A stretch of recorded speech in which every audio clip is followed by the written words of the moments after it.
In this video, I'll show you how to set up and use in-game cheats on your modded Nintendo Switch, and this method works across lots of different games. I'll walk you through how to install them and activate them properly. But before we jump in, quick disclaimer.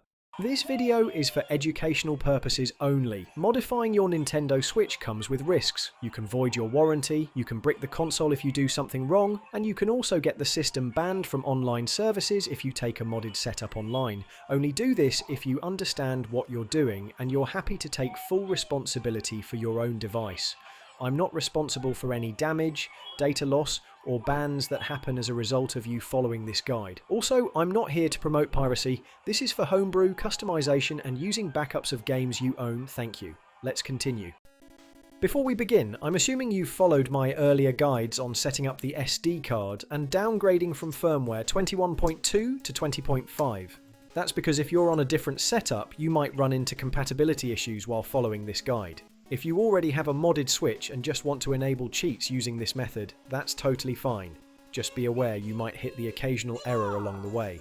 Alright, let's continue. First, pick a game and load it up. We need to be in-game before we can enable any cheats. I'm going to show you two different methods. The first uses the album Applet mode, and the second uses a button combination to open Ultrahand. Both of these tools use the same cheat file structure, which means if you install or update cheats in something like Breeze, they'll also work in EdiZon. I've left this part in because it's a quick fix if you run into issues. Sometimes Homebrew apps won't load properly because your custom firmware disconnects from the internet quite often. That's intentional. It's an extra layer of security.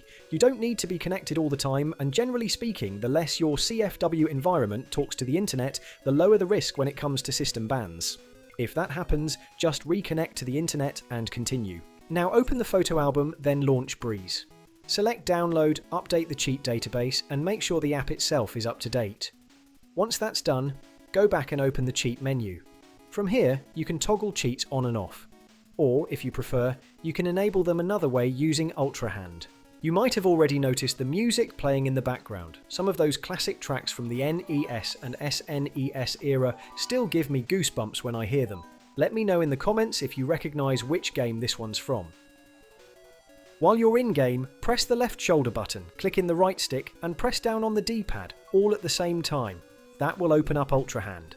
From here, you've got loads of options, including things like overclocking, system monitoring, and more, which we'll explore in a later video. For now, select EdiZon, and from here you can enable any of the available cheats you want. For this demo, I'm going to turn on all parts and vehicles, star power, and bullet bill. Personally, I'm not a big fan of using cheats when there's still things to unlock and explore, but once you've done everything a game has to offer, they can be a fun way to mix things up a bit.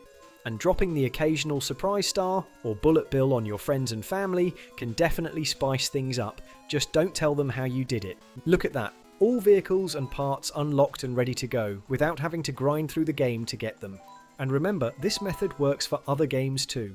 Just make sure you only use cheats while running custom firmware, because doing this on stock firmware or online will almost certainly result in a ban. That's it for this video. As always, thanks for watching. Let me know in the comments how you got on and if there's anything you'd like me to cover next. If this helped you out, give the video a like and subscribe to support the channel. Thanks again, and stay safe.